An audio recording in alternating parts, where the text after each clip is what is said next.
Good afternoon. Welcome to everyone who's present here in the room and everybody who's watching online. My name is Jack Lantz, Director of Music and Worship Arts here at LCPC. The next 25 minutes, I'll discuss Mozart's often stormy relationship with his birthplace, the town of Salzburg, and his boss in Salzburg, the Archbishop. And despite all of the squabbles and impediments, he created some of his most glorious church music during the time there.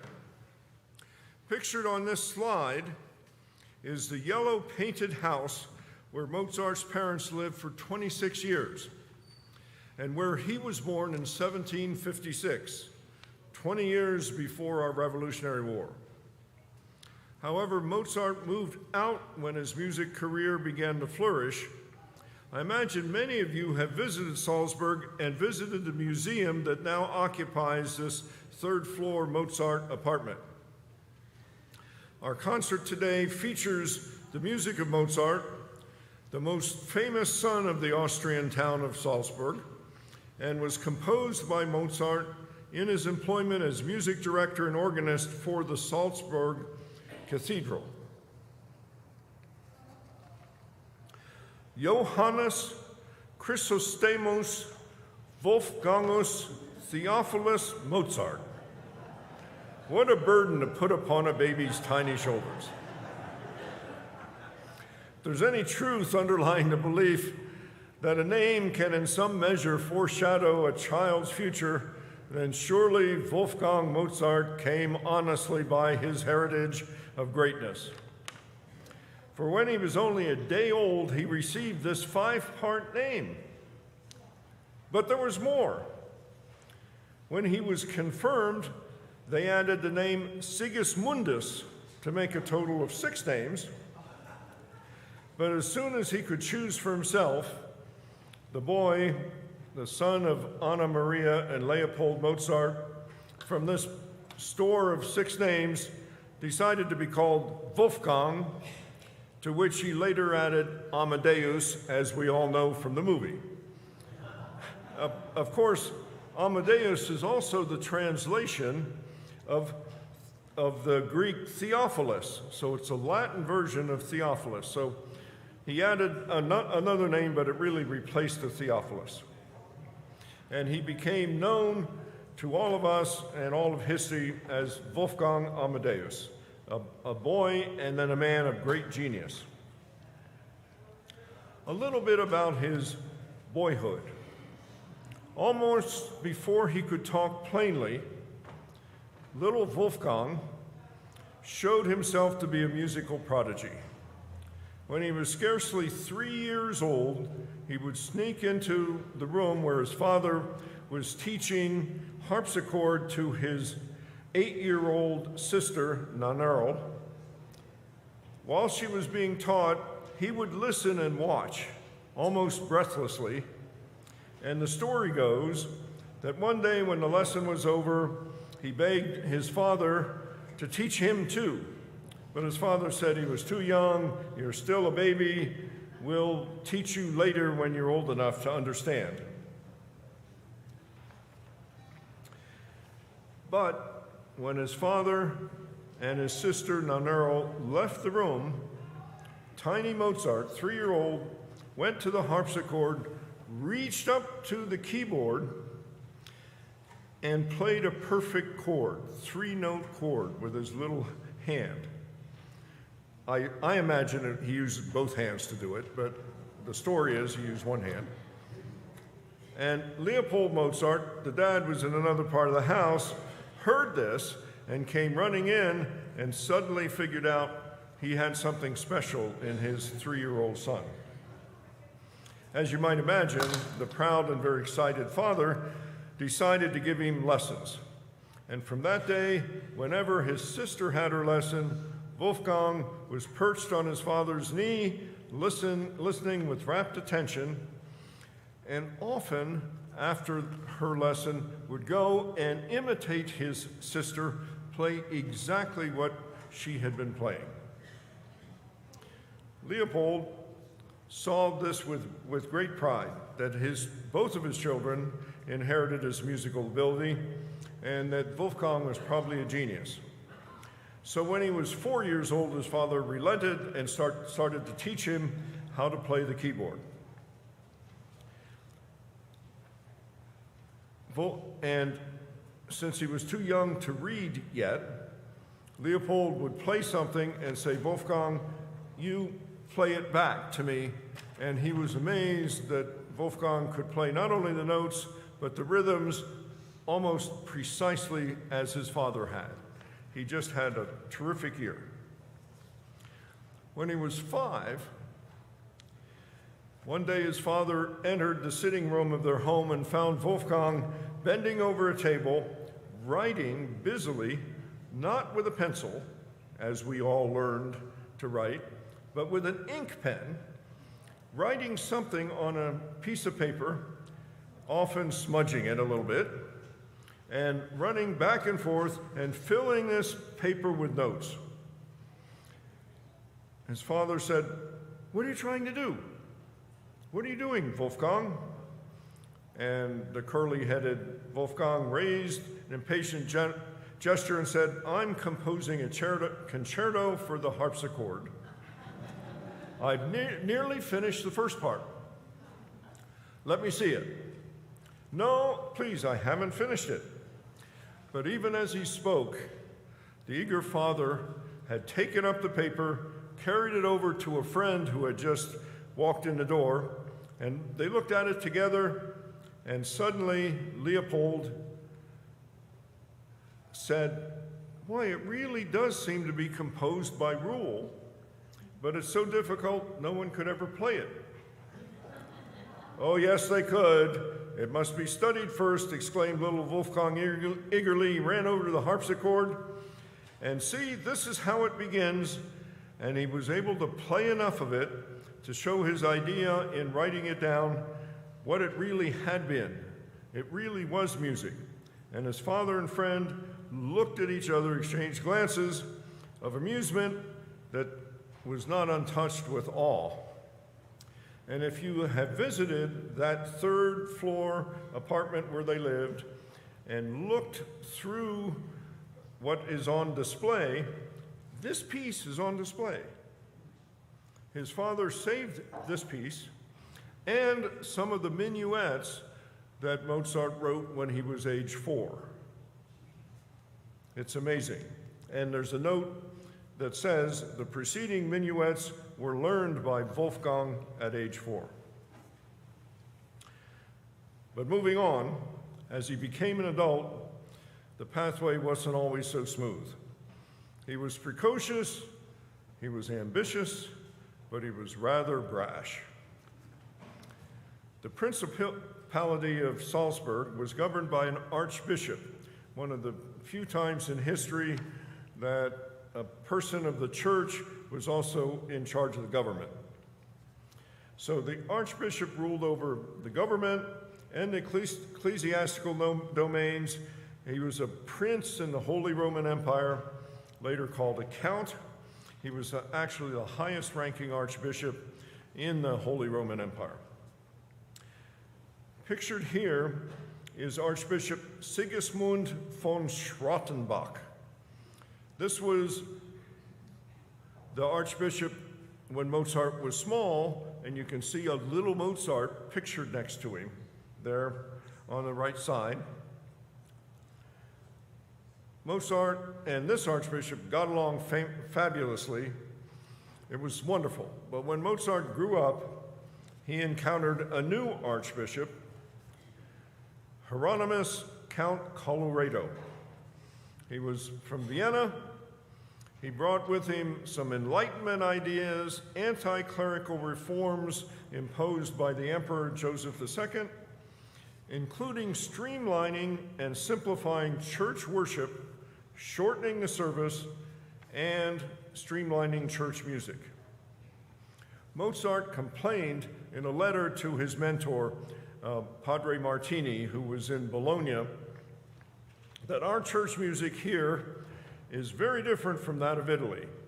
since a Mass with all of the Kyrie, the Gloria, the Credo, the Epistle Sonata, the Offertory, a motet, the Sanctus, and the Agnus Dei must not last longer than 3/4 of an hour. I wish today we could devote 45 minutes of each worship service to music.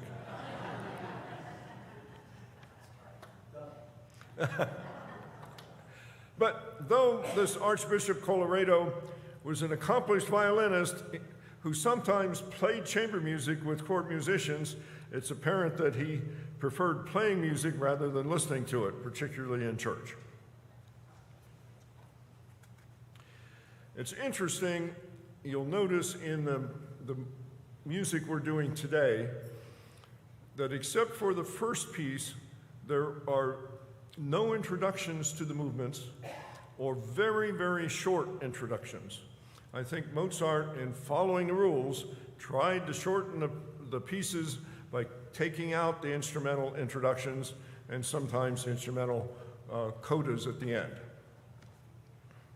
But our significance, or our understanding of the significance of Salzburg to Mozart's musical development has been tainted by his correspondence and his criticism of the city of his birthplace and his criticism of the boss of the cathedral.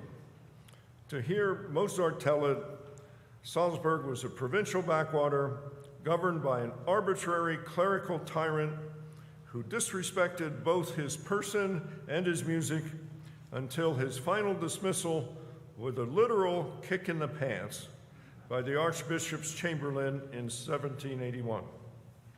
He lasted 3 years, only 3 years. Furthermore, it was an open secret, even in Mozart's day, that Mozart did not like the job at the court and didn't like the Archbishop. He wrote many letters, not only to his father, but to other people, saying basically these 4 gripes.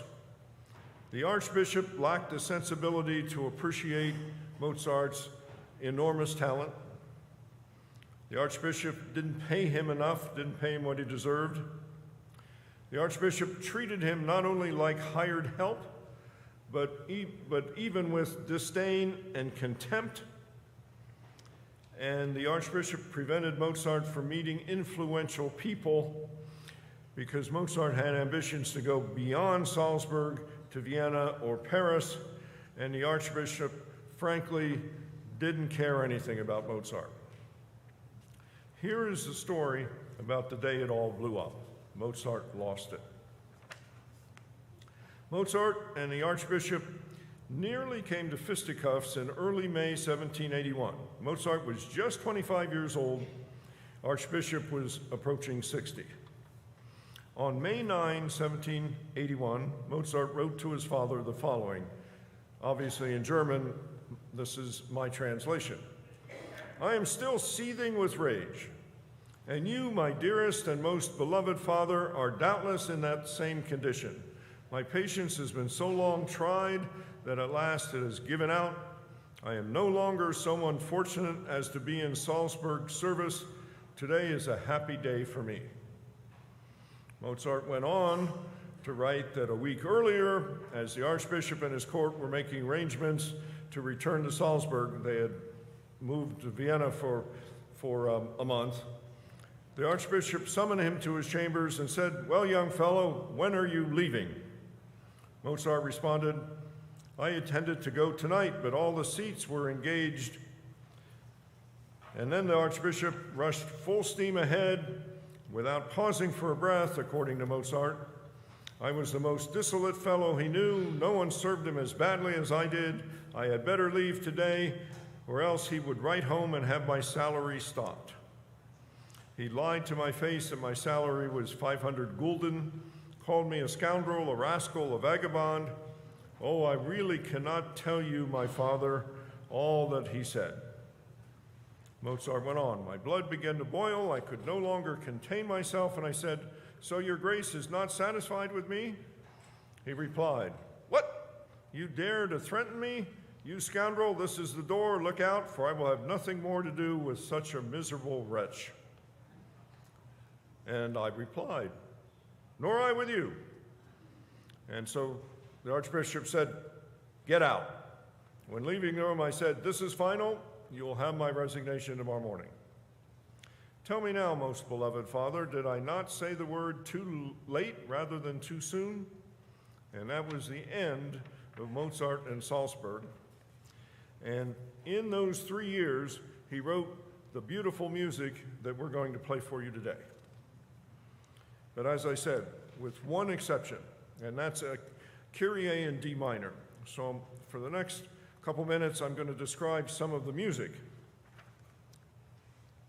Although this first work was probably written for Munich, I've included it in this program because it's to me very moving, it's profound, and it feels proper that in Holy Week we should begin every event with a plea to God for mercy. This is a Kyrie eleison, Lord have mercy. It's a pleading prayer. It's a prayer for mercy, for absolution. And the tone is very ominous. You'll sense this. It's haunting. Mozart's music sounds as though he's in agony. He's pleading to God for forgiveness, screaming at God for forgiveness. That's in the key of D minor. It's the same key that his Requiem is in. For him, it's a supernatural key. He also used it for piano concerto that's very dark, and also for the ghostly commendatore scene in Don Giovanni. The next piece we're doing is Vesperae Solennes de Confessore. It's also called Solemn Vespers in English. It was Mozart's final composition in Salzburg before he was kicked out. It's one of two settings Mozart did of the Vespers, and the Vespers are an evening service in the Catholic Church, because that cathedral is Catholic, but also in the Anglican Church, and our jazz Vespers here are derived from this. But this particular solemn Vespers we're doing for the Confessor is for Saint Rupert. You can see his picture here. Saint Rupert was the founder of Salzburg back in the late 7th, early 8th century. And looking closely at this image, you don't see Saint Rupert holding a Bible or a cross. Instead, he's holding in his left arm a barrel of salt. Because after all, salt was the most important commodity of Salt Town, Salzburg. Very valuable, of course, before refrigeration.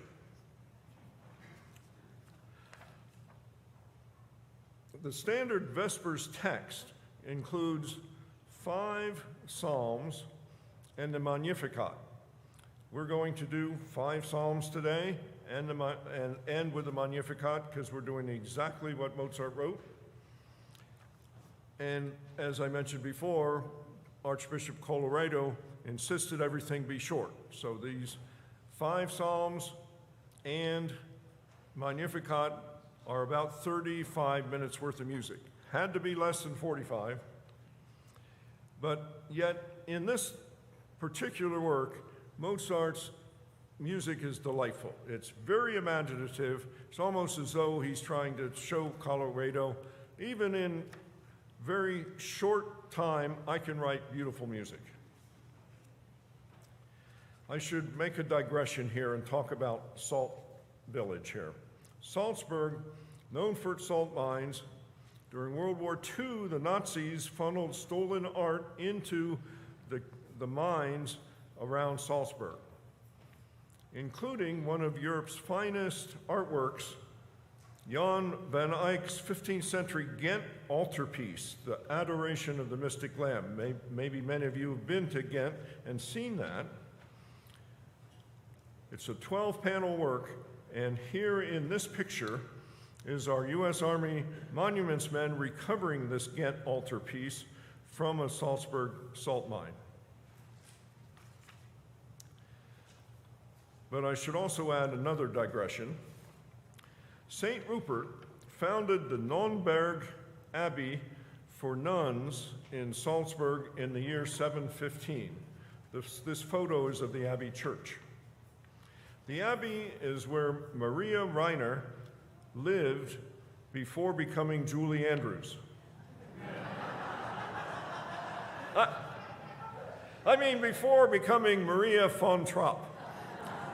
The Trapp family sisters. This is the actual Abbey, and many of the scenes in The Sound of Music were filmed here. 1959 was the Broadway show, 1965 was the film, and I think some of you, at least maybe many of you, have visited the Abbey. It's become internationally famous, all because of Julie Andrews and the movie. But back to Mozart's music. The Mass in C major is generally regarded as Mozart's greatest complete Mass setting. He wrote 15 Masses in Salzburg, and once he left and went to Vienna, he got so involved in secular music, he never did complete his Requiem or his one Mass he wrote there, the C minor Great Mass. But in Salzburg, can you imagine coming to church every Sunday and listening to Mozart music performed by Mozart? This Mass is known today as the Coronation Mass because there was a performance conducted by Antonio Salieri. Remember, Salieri, according to the movie, hated Mozart. In fact, they did get along, and Salieri promoted his music, but Salieri conducted performance in Prague for the coronation of Leopold II as King of Bohemia. That was in 1791, and he conducted another performance the next year when Francis II was installed as Holy Roman Emperor. And this became so popular as the Mass for coronations in the first half of the 19th century that it attracted the title Coronation Mass. However, the Mass was written for and first performed in the Salzburg Cathedral on Easter Sunday, April 4, 1779, 245 years ago. Mozart had just moved back to Salzburg. He was 23 years old. He had been on an 18-month tour of Europe, performing, trying to find a better job. Couldn't. Came back to Salzburg. His father got him a job at the cathedral, and he wrote this Mass. It's a grand Mass.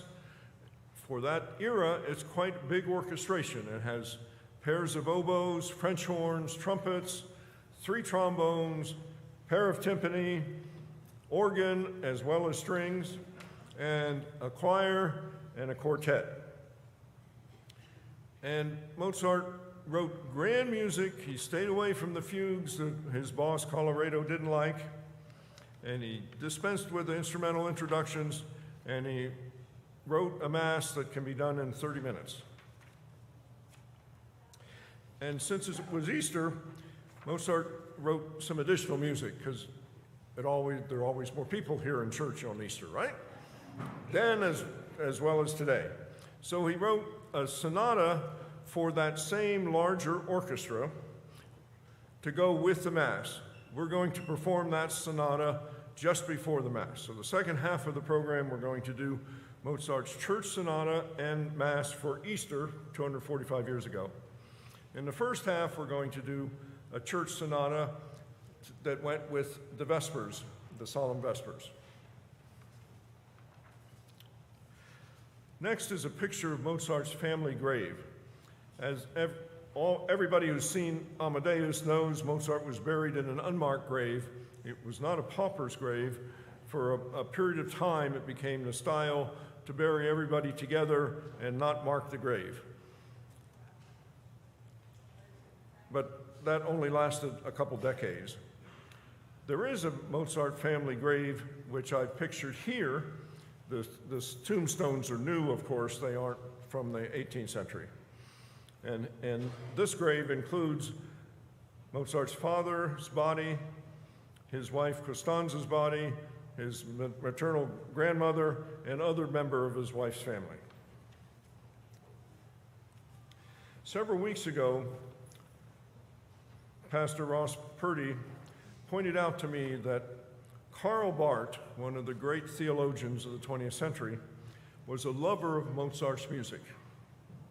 And he wrote a number of essays and letters and lectures about Mozart's impact on him, and they're collected in a book entitled simply Wolfgang Amadeus Mozart.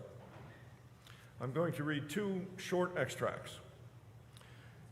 In a 1955 letter to a local Swiss newspaper, Karl Barth wrote, now Karl Barth, the theologian, writes, "I confess that, thanks to the invention of the phonograph, which can never be praised enough, I have for years and years begun each day with Mozart and only then turned to my Bible.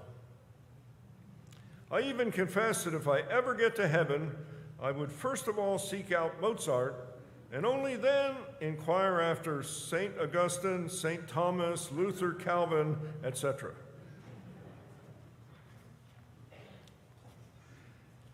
And at another occasion, Karl Barth was asked to talk about Mozart before a concert, not unlike our concert today.